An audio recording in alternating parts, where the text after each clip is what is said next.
All right.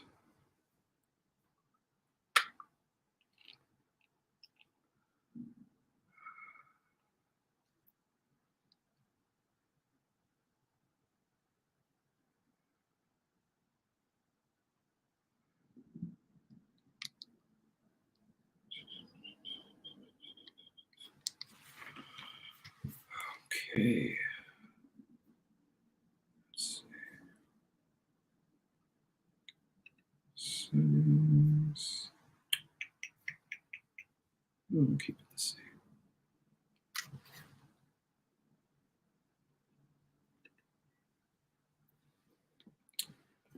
Okay. Also, hello. How's everyone doing? Why am I here? Why are you here? It's a good question to ask. Good evening.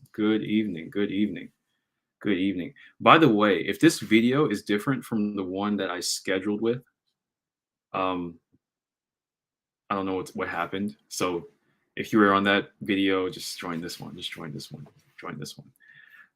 So yeah. Greetings from Berlin. Very nice. Hiya. Hello. This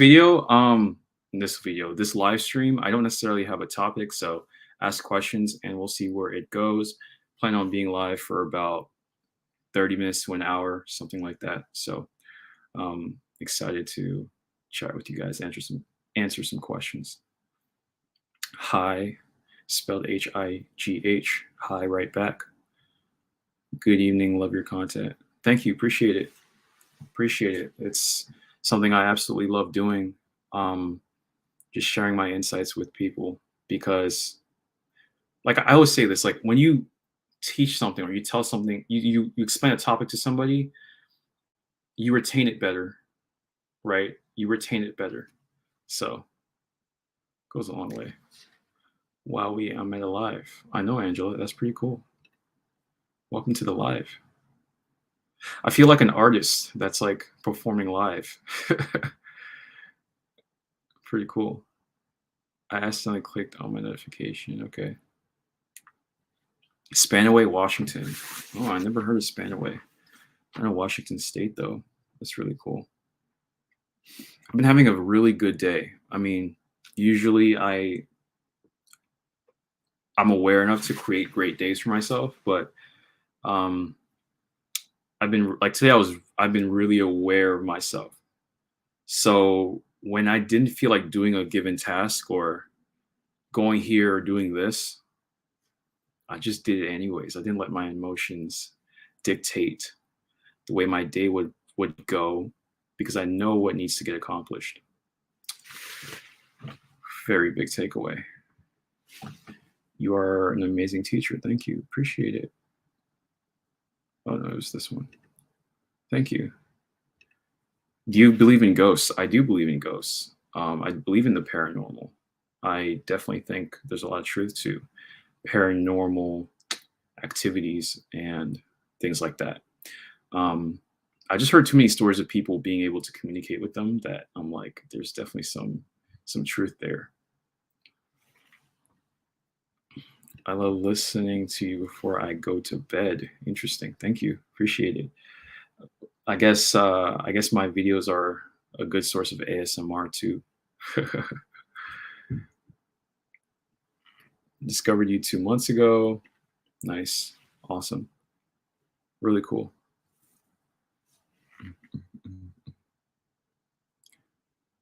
Rock with your content. Appreciate it. Book of Jalen. Awesome. By the way, guys, I recently did an interview, and I linked to it on my community tab, so you guys should check it out. I feel as though it gives a good explanation of like my background. I never done like an official video of me, but if you watch enough of my content, you can kind of piece together who I am pretty much. Obviously you won't know me, but you get an idea. So, but that interview outlined some good stuff, some of my background, some of what has inspired me to make this type of content. And if you watch the interview, I can refresh you. What inspired me to make this content is the fact that I truly believe that all of this should be secondhand, not like like simple knowledge. It should be information you just have in your toolkit to overcome situations in your life. If you deal with frustration easily, if you're easily angry, if you're not someone that if you're someone that doesn't set boundaries enough, if you're someone that deals with is prone to negative thinking and you think that you should only think positively, like all of the things, the lessons you learn should be tools in your tool belt. It's funny because I was on a call with a guy, right, like a client call, and I made the analogy of Batman. Like when you think of Batman, he's really smart, but Batman still has gadgets and he still has tools in his tool belt. He has the smoke bombs, he has the little boomerang things, he has the rope thingy, right? He has all this stuff. So the more things you can have in your tool belt, whether it's thinking frameworks, psychological understanding, spiritual practices, all of this stuff, like the easier it is to maneuver over situations that you run into in your life.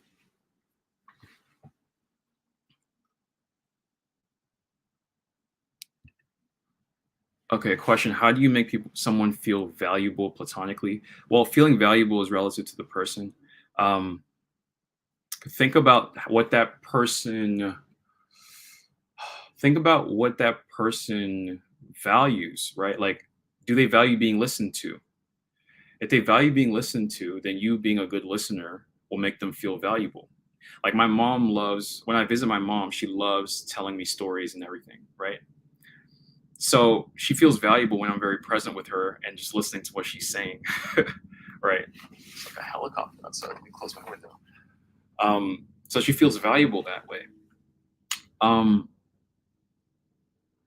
Now, somebody else that just likes values something differently, they may not feel as valuable with me just sitting there and just listening. Just a small example. So you want to get very clear of what that you said platonically, what that person kind of values.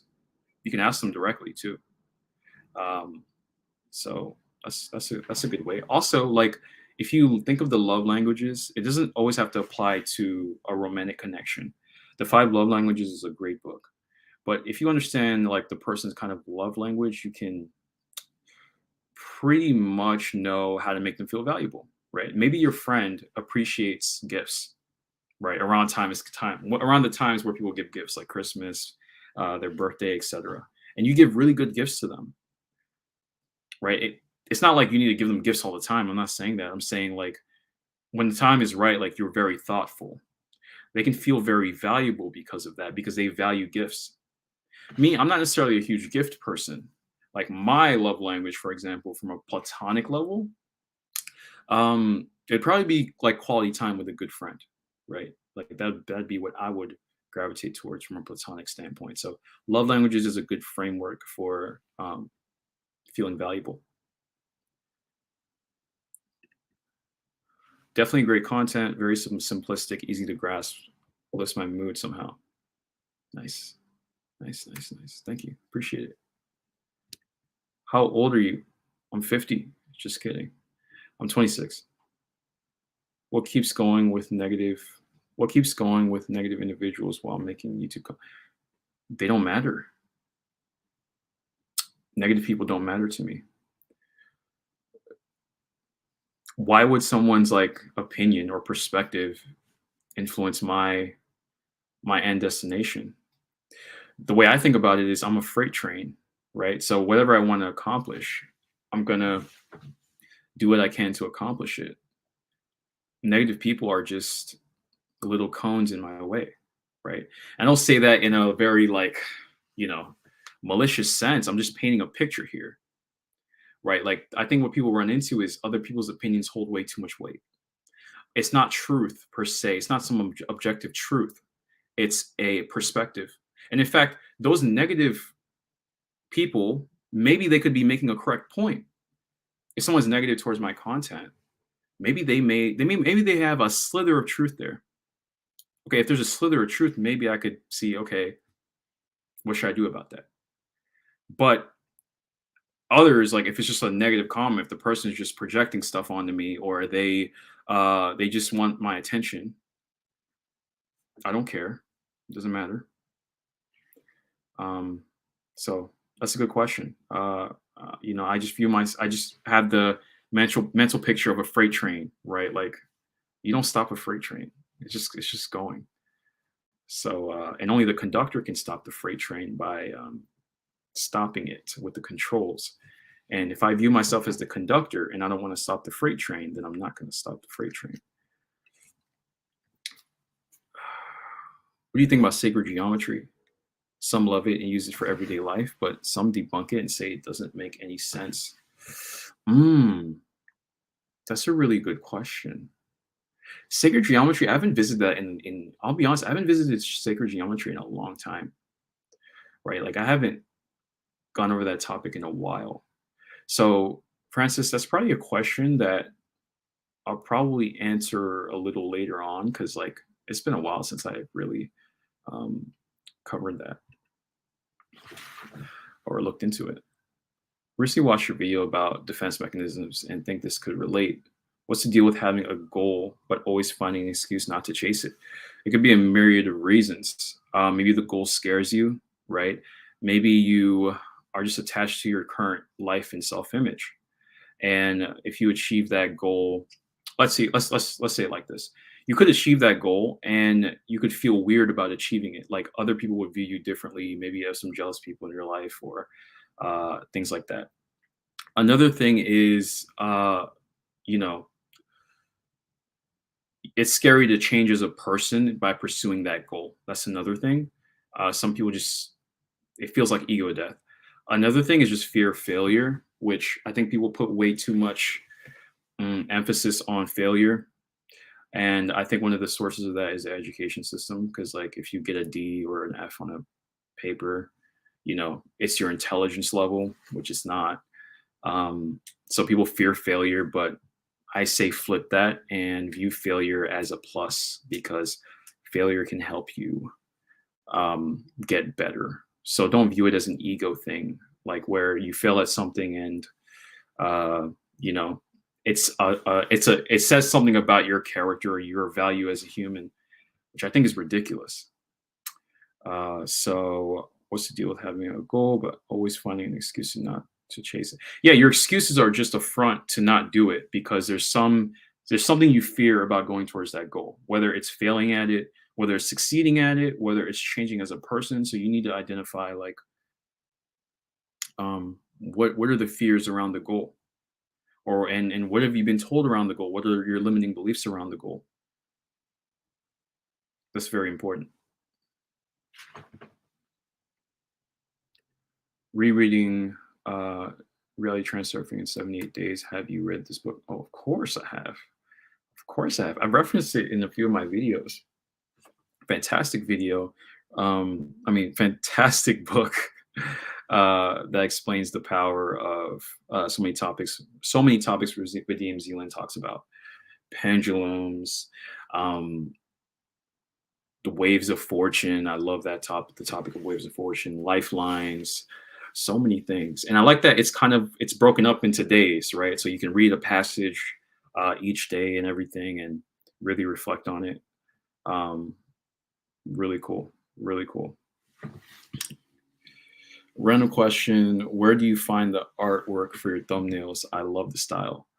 It's the secret Jem Veda sauce. It's the secret Jem Veda sauce. I didn't make the art, by the way, but it's the secret Jem Veda sauce. So I appreciate the question, but I can only answer it as it's the secret Jem Veda sauce. That's where the thumbnails arise from. And yeah, like I said, with my thumbnails, like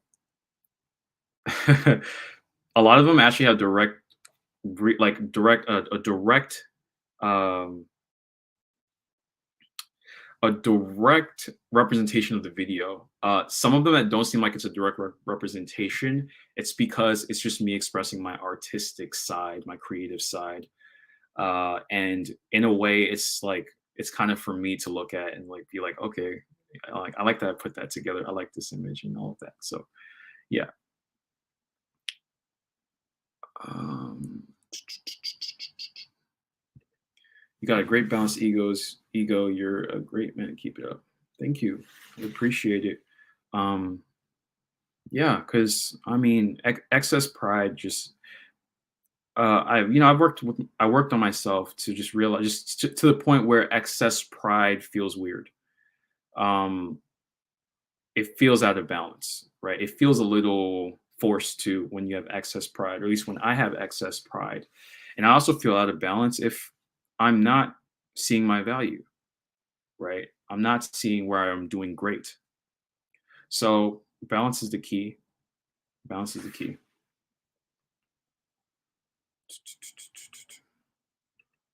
Do you use astrology for business? Nope, not necessarily. Nope.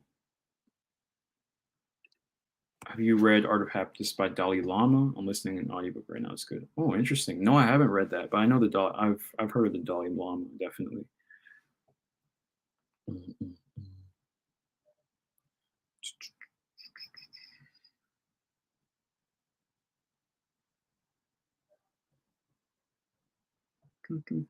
mm. Hello, hello. Akai, what's up? Apollo, what's up?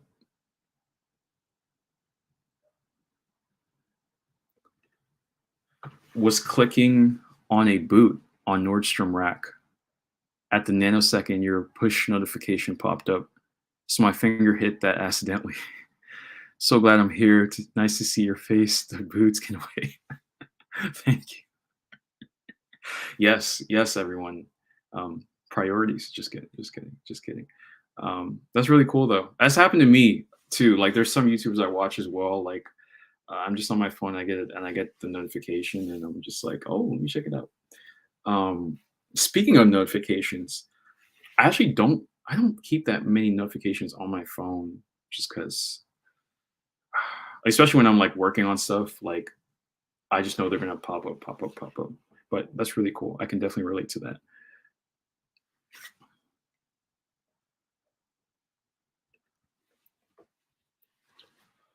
A man of many trades and a master of none. I don't know about that phrase. I don't really like phrases. They leave out context. Yeah, I think phrases just save time. It's just like a thing to say, and it depends on the situation where the phrase is applicable. So yeah, it leaves out a lot of context. Um, and I disagree with that. Like, if someone is doing multiple things, there could be one of the things that he's really good at, but not as great with the other things.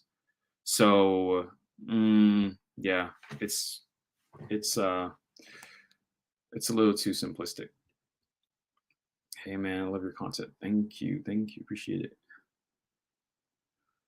Uh, let's see.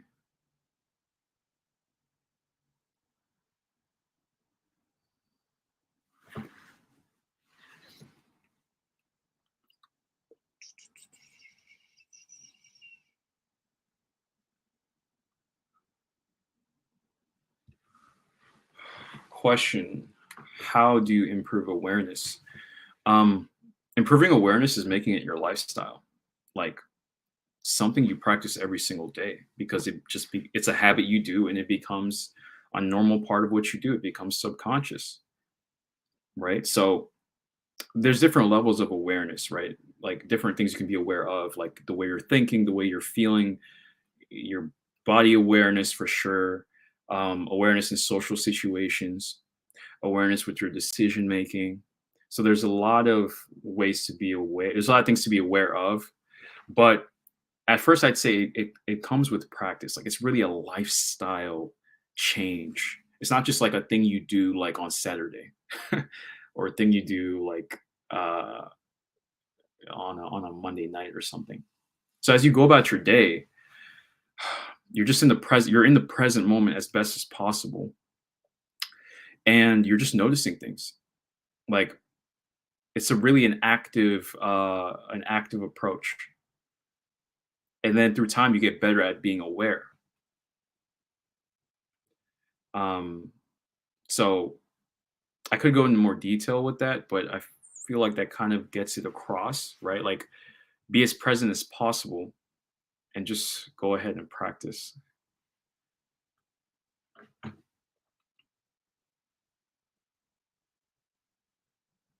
Let's see. When you were younger, were you praised for being good at math since you first went to study computer science? Did you see yourself doing what you do when you were a teen? Actually, I wasn't the best at math in my teenage years or growing up. Um, let's see. Yeah, I wasn't the best. I wasn't awful, but I wasn't the best at math. Will gravitate, let's see, since you first went to study computer science. What gravitated me towards computer science was just I love the logic of it. Like it really built my ability to be logical. I did like that. Um, and I like creating things out of like my mind because you're given a coding language and you're asked to do a certain task to solve a certain problem of some kind or to build a certain program that solves a problem, for example.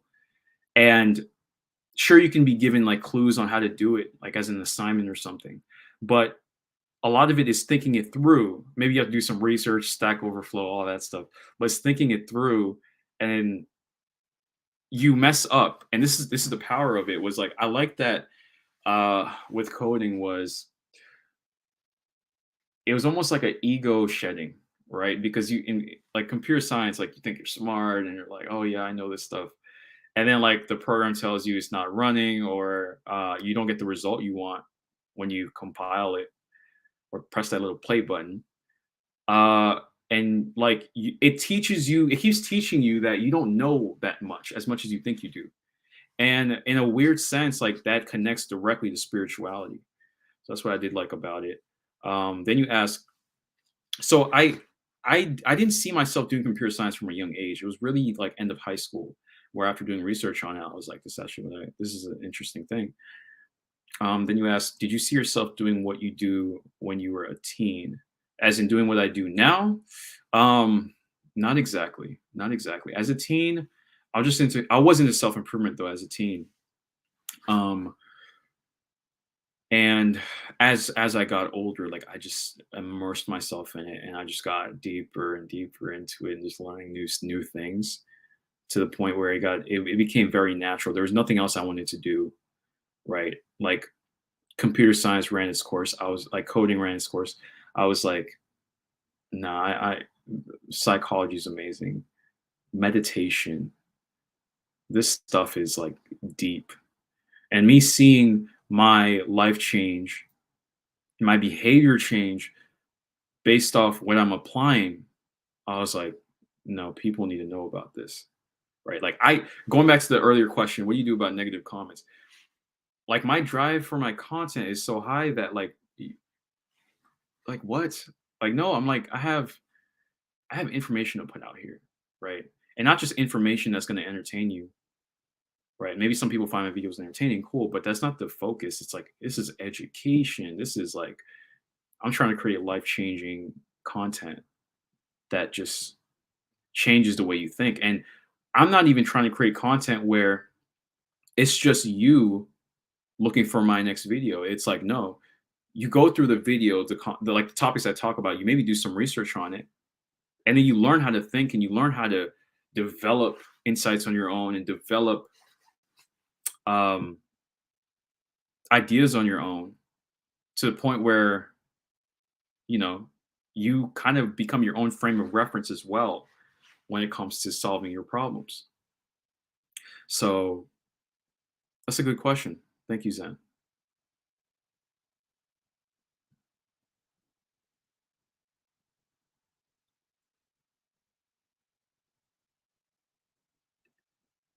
Thank you, Karma. Appreciate it.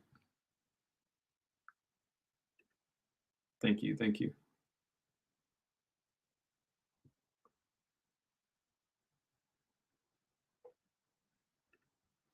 Most people have never read the Cabalian, and thought about deeply. My perspective changed a lot after reading the Cabalian.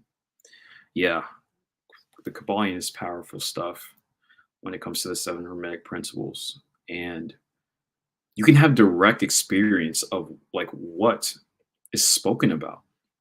Law of correspondence, when you really think about it, you have direct experience of that. Vibration, the law of gender,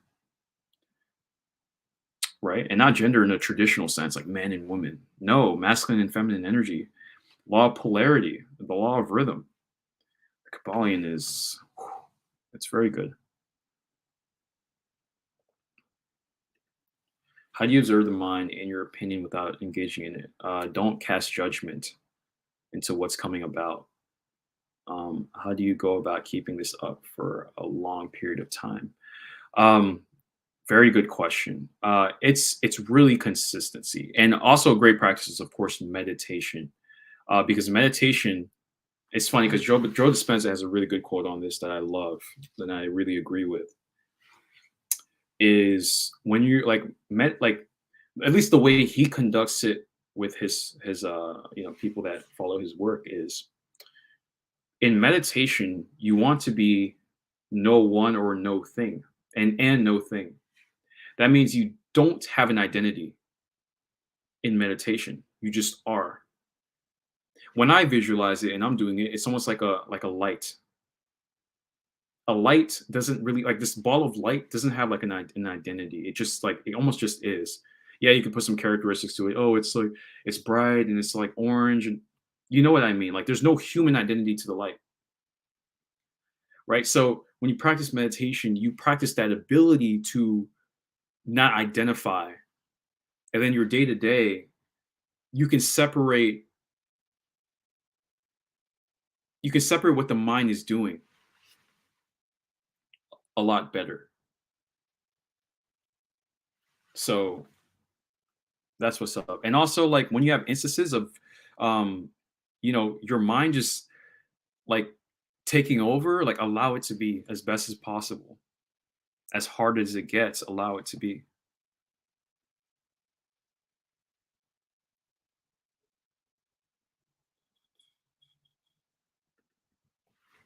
How do you accept yourself for who and where you are while acknowledging you're still growing and changing?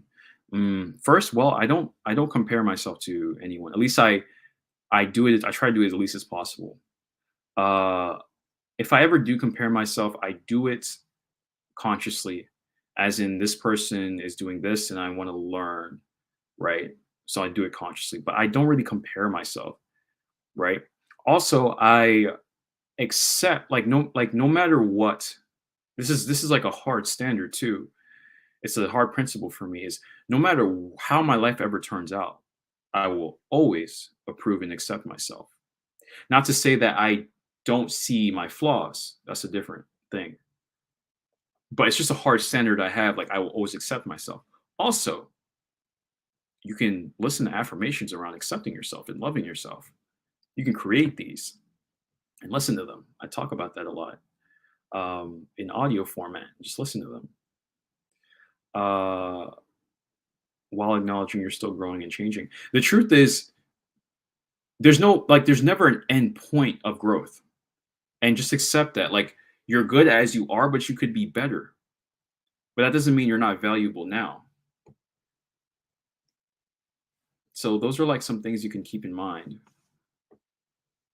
Because when you get like, for example, someone that wants to work out and they want to get to a certain muscle, certain amount, like a certain weights for and put on muscle.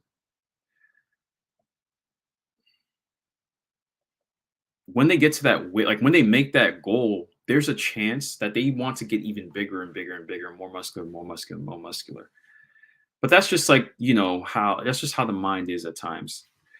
But if they accept where they are, they're going to have a better time throughout that journey.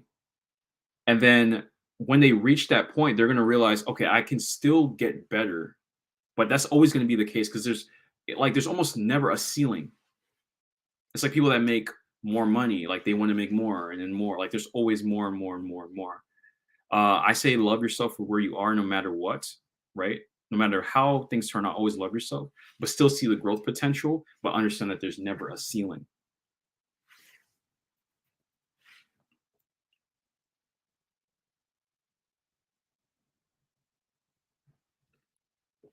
How much does looks affects one life? It depends on the situation, right? There's been studies on like, hey, like looks affect this, affect that.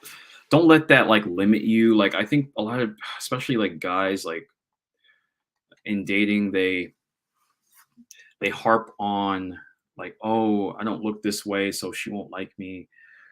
It's such a limiting belief, right? Like I'm curious, what domain are you talking about when it comes to like your looks? Um, because yeah, like a little bit, I guess, but I wouldn't let that really get in the way. Also, I see your name, Censored Doomer. It tells me this could be in the realm of dating. I don't want to assume, but you know. Also, guys, I love spring water. Wow. Poland Spring. This is not sponsored. They are not paying me. I don't take sponsorships, but I like Poland Spring.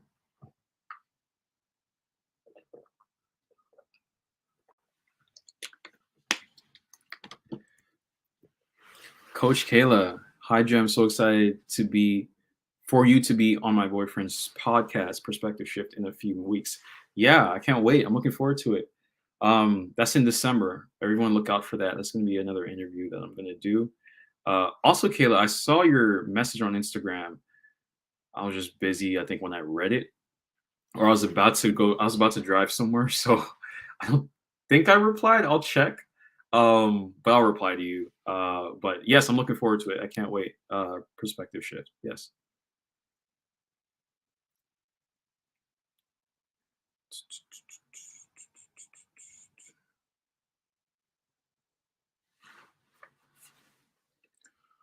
How often do you read, and do you prefer to read multiple books at the same time or just one at a time? I read pretty consistently, and I do go through books multiple. I do go through multiple books. Some in audio format, some in just physical format. I guess I don't have it here. Right now, I'm revisiting Becoming Supernatural, and I'm also let's see. I'm almost finished with the audio of revisiting Reality Transsurfing, so that's really cool. And there's some spiritual books that I'm kind of going towards. Um, there's a Manley Hall book, encyclopedia, that I really like around different spiritual teachings throughout the ages. Very dope.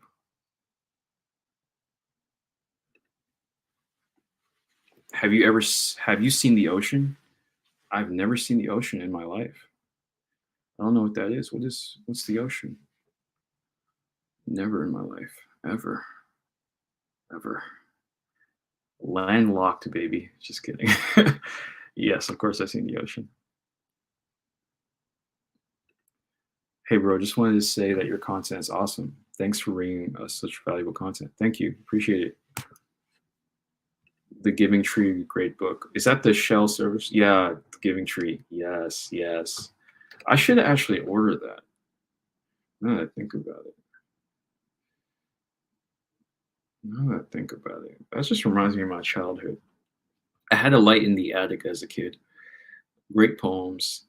Um, yeah, very good stuff. I should just order all his stuff. Just have it in my book collection. Mm-mm-mm.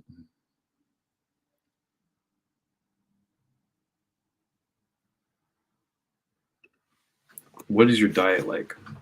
Good question. Because recently I've actually been more conscious of what I intake. Right. Because I love love spaghetti. Like no one likes spaghetti more than me. No one in Italy likes spaghetti more than me. No one on the planet likes spaghetti more than me. So I really like spaghetti, but it's carb heavy, and all of that, and it affects my productivity sometimes, especially around lunchtime. So my diets, I do want to say I'm like somewhat keto. Also, I don't eat breakfast really. And that's not really diet related. It's more so it's more so like dopamine related.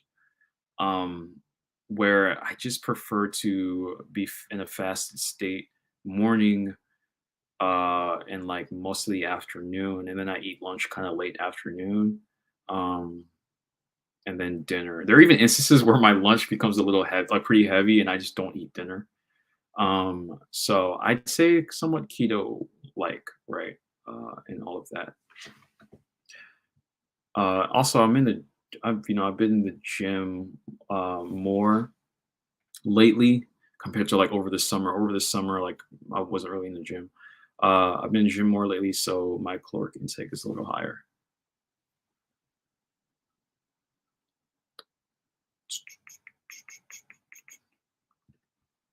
I have a question. I do too. Yeah, yeah, you could ask it. What's your astrological sign? It's funny. Before I answer that, over the weekend, I was visiting my family and I was watching soccer with my brother. He loves soccer, and he was like, "What did he say?" I think my mom asked him something or said something, and then he responded and he said, "Ah, it's just Sagittarius of me." And then we both laughed because, like, people attribute all of their personality traits and everything to like a sign. Some, not everybody, to like a sign. So I was like, that's interesting.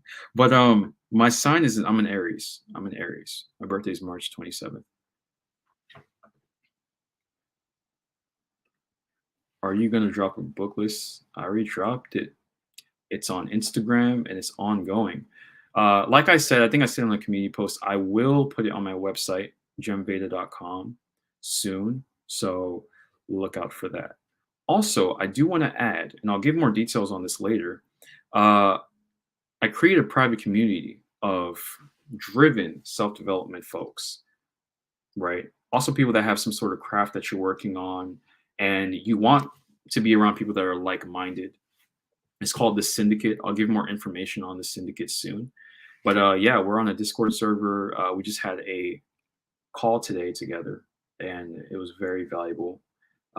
So I'll give more information on that later.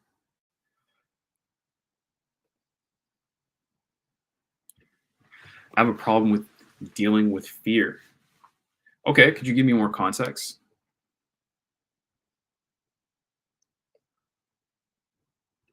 Do you watch the Angry Hippie? No, I don't know who that is.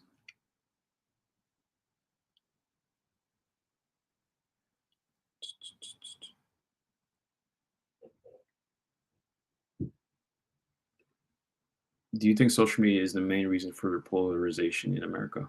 It's part of it. It's part of what contributes to it.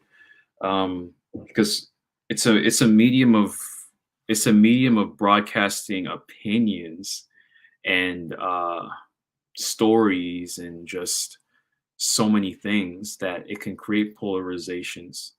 There are algorithms that come about that can end up creating echo chambers, um, where people kind of band together around a topic, and then when an opposing topic comes about, they feel like it's an us versus them situation, which is a typical like human tendency. So it's definitely contributed to polarization. Um, there's so many examples like diet communities, fitness communities, dating communities. There's so many examples of that.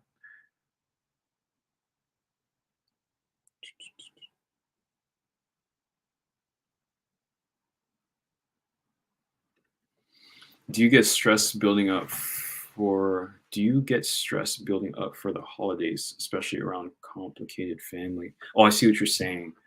Um, yeah, like when like you feel as though like yeah, your family could. Do I?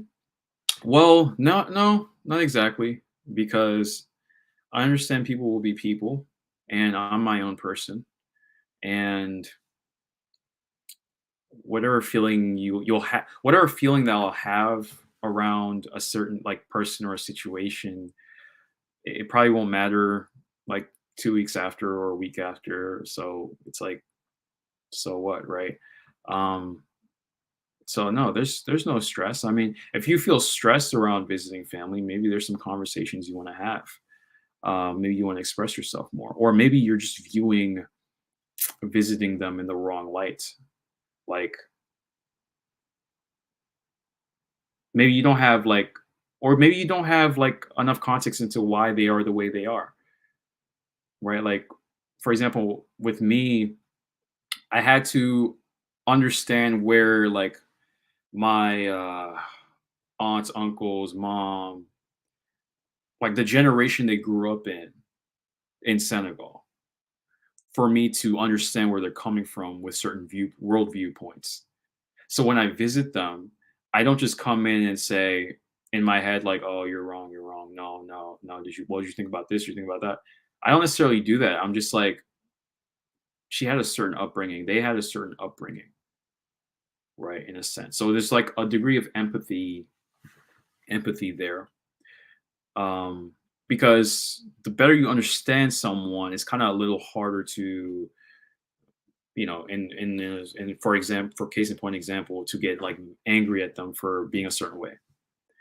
So I hope that. So yeah, no, not really, not really. Just make allow room for people to be people, and don't get like moved by it. Love the content. Thank you. Appreciate it.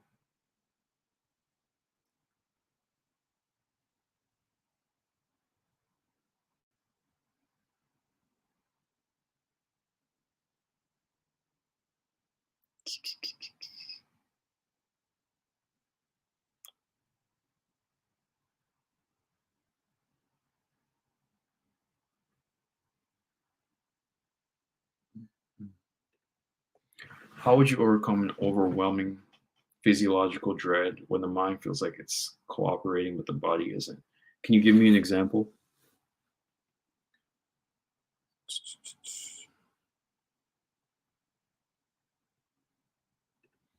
Where do you live right now? I live on Saturn. I live on the planet Saturn. Just kidding. I live in the United States. I'm in the East Coast. I'm not giving you my precise, you know, loc. Okay, if that's if that's what you're asking. Just kidding.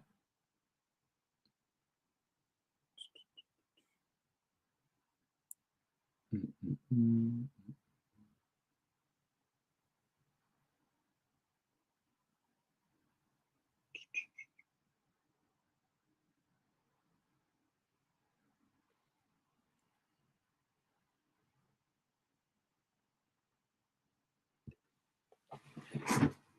How to know you are in love versus attracted to her?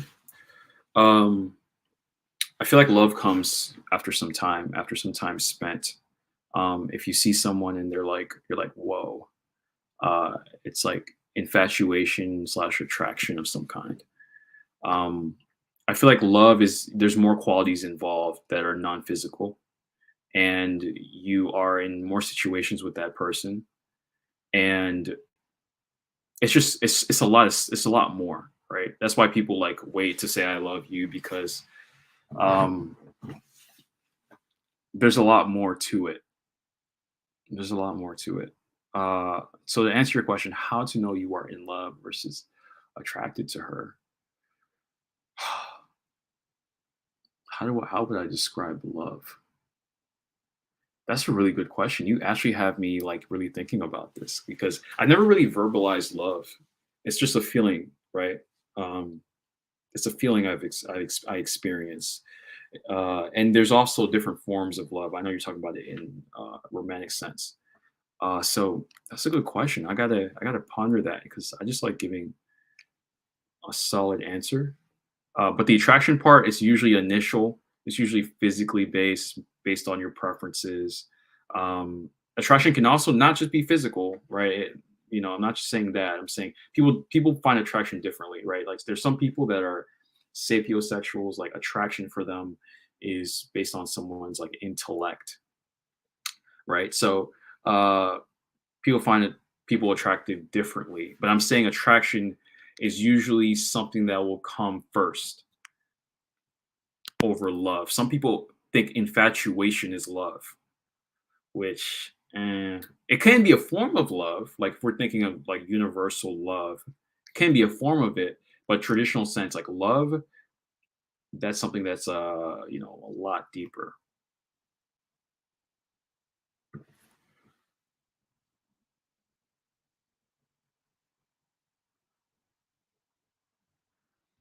how would I go about becoming world class in my chosen field? Do it a lot. Be world. Just do it a lot, and get better and get more educated on it, and do it consistently and think long term. Like, uh, I think people want to be world class as too short of a time span. Like, you gotta put in the hours into it. Also, you have to see yourself as becoming world class. Like, you have to see what the world class version of you even looks like, because some people, they're consistent, but they don't have, like, they don't have enough belief in themselves to be consistent for a long time, because they don't know what their world class version of them will even look like. That's why I'm a fan of the law of assumption, because you can embody that person very strongly now, right? Not saying you necessarily like are A plus in the craft now, but like the characteristics of that person now, like you kind of give yourself evidence that you can be world class at the given craft or field. So short answer, do it a lot and give yourself more time at it.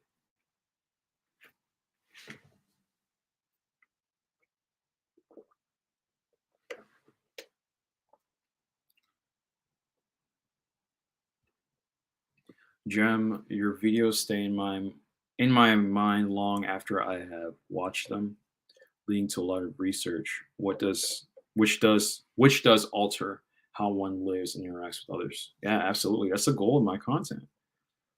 I don't want you just watching it for like just sure, I try to keep it entertaining, but I don't just want people just be entertained. It's like I want them to have a takeaway from it that they can directly apply to their life.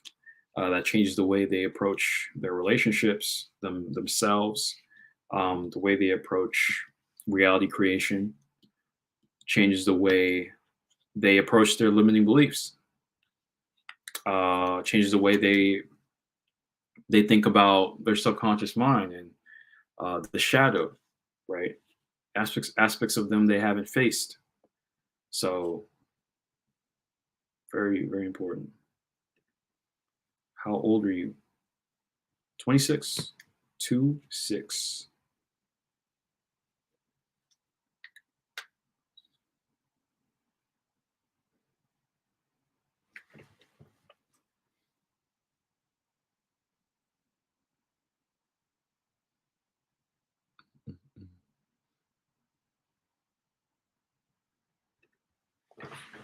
How do you deal with the fear of rejection? I abandoned a career in art to pursue a different path because of some failed pursuits. Now I'm seeing how other others push themselves and they're successful. I have a pretty long video on fear of rejection. Definitely check it out because I can't answer that, but that video is like I literally give so many scenarios around how rejection isn't as bad as you think that it's very much worth checking out. So dealing with fear of rejection, definitely check that out. And I hear a dog outside barking, but it's all cool. The dog can join the live stream as well. Maybe he has a question for me. Thank you for sharing your motivating knowledge. Thank you. Appreciate it.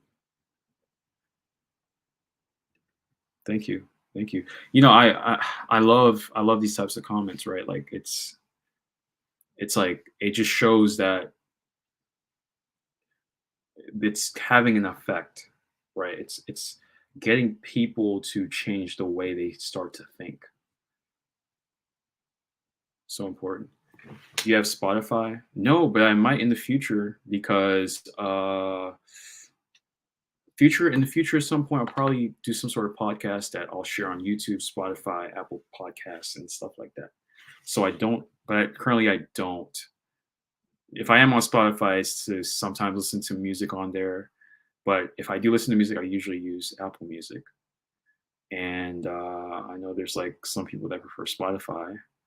Like my girlfriend, she prefers Spotify over Apple Music, and we always debate which one is better. So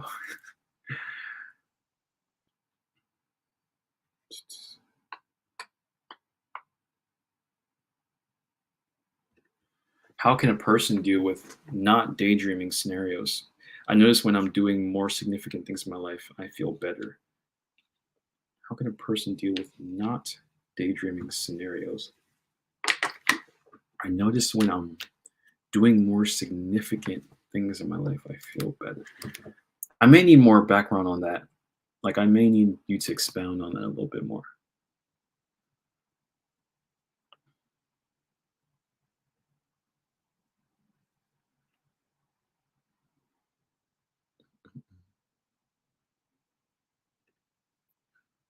Adore your work. Really enjoy learning from you. Thank you. Appreciate it. Awesome. Awesome.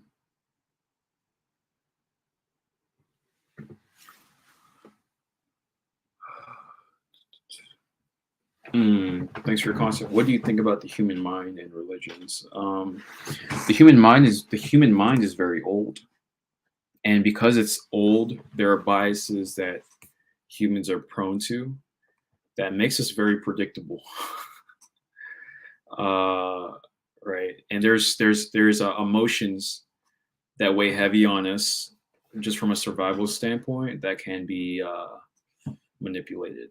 One emotion I talk about in my videos is fear. From a primordial standpoint, fear actually helps you stay alive, because if there's a say like if there's a mountain lion and you have zero fear, none, your fight, flight, or freeze instincts won't kick in for you to do either of the actions, and you'll probably not exist after that situation. So, but that helps with survival. However, it's a lower emotion that, if you don't regulate, can show up in areas that the fear will hold you back. And there's popular examples of that. Um, so yeah, the human mind, like, we've advanced so much, but it's very, like, it has its primitive parts. Like, it has its very intelligent parts after, absolutely, the way it can think. But you want to be aware of, like, the parts that are just, like, you know, super basic and primal. Religion, mm, it depends how religion is approached. Like, there are people that claim a certain religion, but they don't practice what's in the doctrines of it. And I'm like, are you doing this for show or something? Like, what the hell? But there are other people that actually practice it, so that's a different thing there, right? I feel like religion can bring people together, but they have to be doing their religion consciously, not just to not just because it's forced down their throats. Also, with religion, I feel like it gets rid of individual thought when it comes to just existential matters. Because if I tell you there's this there's this one God that looks like this, that has these rules for you.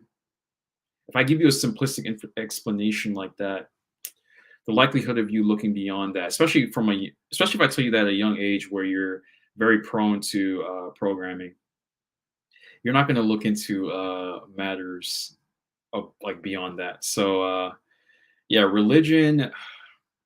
mm, I'm not. Let's just say I'm not religious for a reason, but I do see the value in it.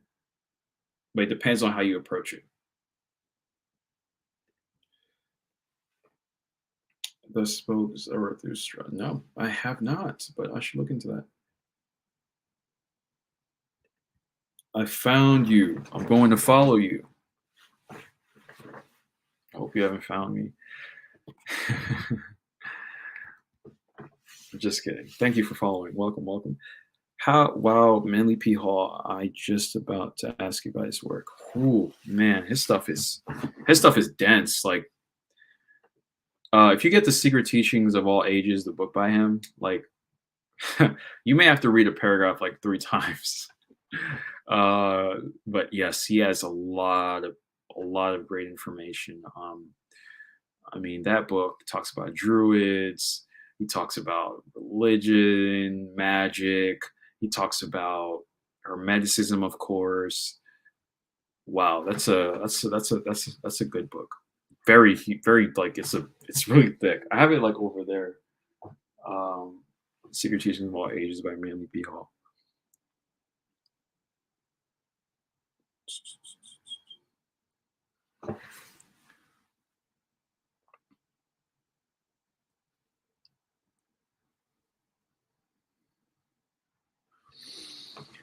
So lately, I noticed that it's hard for me to let go of people. What do you think about this topic? Well, who's the person you're trying to let go of? If it's a person you're not that's not serving you, or that's bringing malice, or not malice, but like non great things to your life, you have to ask yourself, how come you can't let them go? What about them is keeping you attached to them, right? Because if you get rid of that person, your life, like your life may improve a little bit at least. But if it's a solid person, or the person does bring something to your life, and you want to let them go, that may be tough because you see the value in them, right? So you have to weigh things out. Uh, Maybe you can give me an example of like a situation.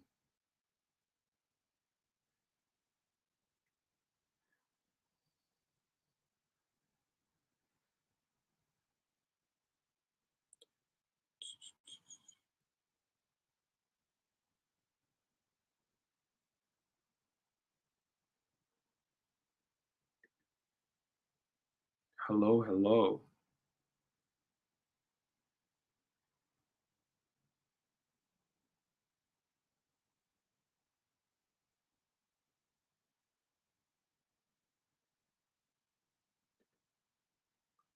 Where do you study these subjects? Everywhere. Anywhere where there are either books or an internet connection, or anywhere where my mind is, and I think about reality. So yeah. Mm, mm, mm, mm. I'm a little confused with the chat. Like, what is going on?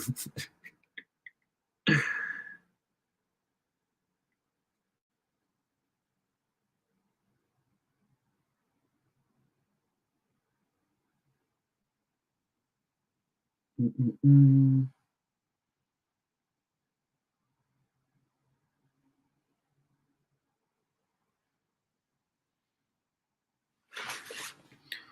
Okay. Oh, I thank you. Thank you. Thank you. Thanks for all you do. Any thoughts for someone with a Fantasia when it comes to struggles with the law of assumption and Fantasia? Is that the inability to visualize? Let me confirm that. Is that the inability to visualize? Yeah, picturing things in your mind.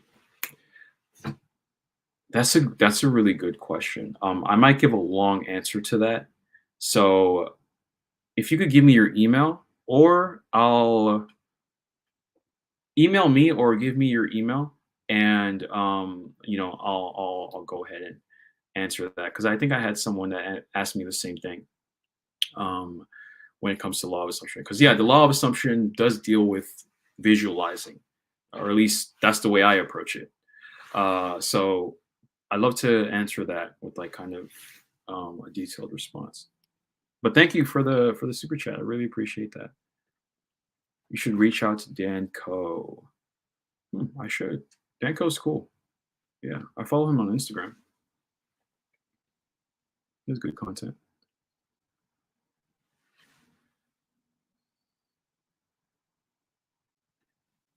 Your stream is magical. Crazy coincidences happen here. I bet. I bet. Thank you.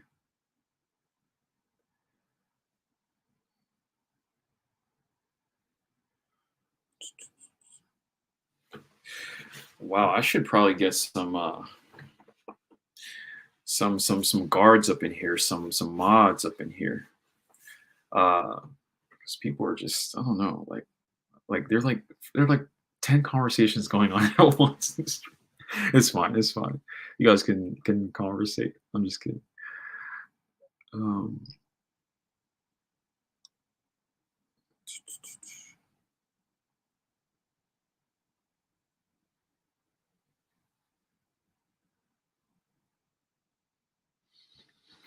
Cloud Mike. Hey Jam. For the past year, I've been in a flow state through life, getting what I've desired, becoming who I want to be. Recently, everything started to feel off. Everything's slowing down and weird. So you're kind of slowing down from your flow state, and I guess you've been in the flow state for a long time, and it's odd not being in it. So, and what's your definition of flow state? Because I have my definition, but we could be talking about two different things. Uh, and what do you mean by slowing down exactly? Also, guys, if I like ask you to like give more detail and I don't, and I end up like missing your detail, just feel free to email me, message me on Instagram, find me on Twitter or something, because I love to get back to you. But you know, there's people commenting and I may miss it and not see it. Um, so, so yeah, best books for psychology. Ooh, share my yes, yes. Okay, what I'm gonna do is I'm just going to say them based off what my Instagram story, what I have on my Instagram story of book ideas, and I'll just say the best ones for psychology. So let me pull it up.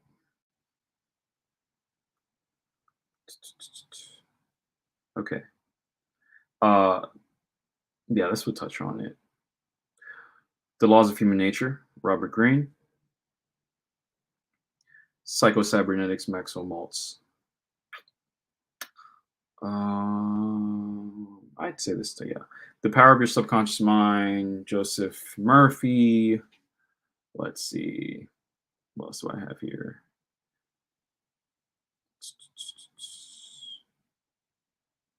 That one's okay.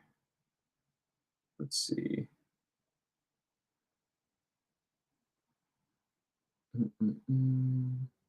Invisible Influence by Jonah Berger. The Hidden Forces That Shape Behavior. Let's see. What else?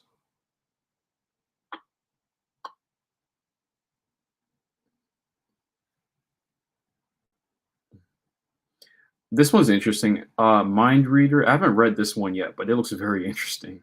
It's by David J. Lieberman. Deciphering what people really think, what they really want, and who they really are. I put this under my recommendations because I'm like, it looks really interesting. And yeah, I'd say those for the most part. And there's probably some others, but I say those are good ones.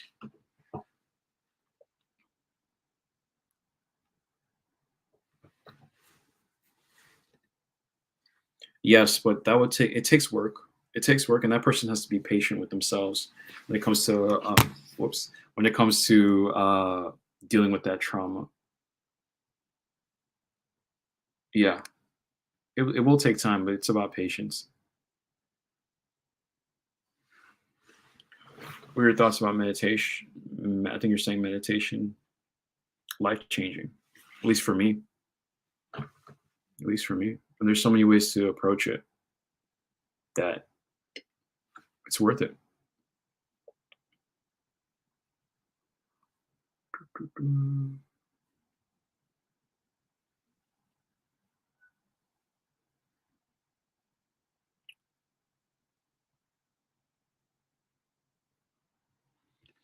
I feel many people trying to find their way in this sphere of improvement or spirituality hold this wispy disposition. It feels like they blow up some ego death experience and act like they're done. Yeah, I think the term for that is spiritual bypassing. I could be wrong, but yeah, like there's like a transcendental. Can't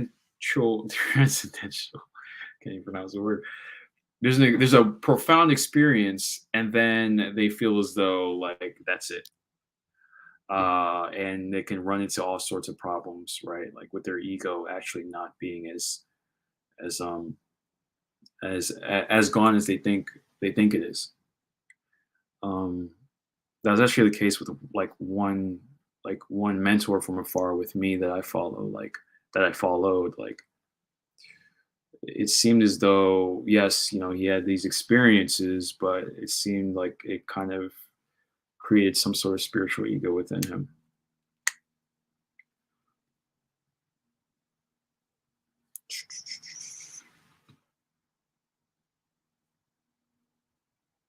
Nice, nice.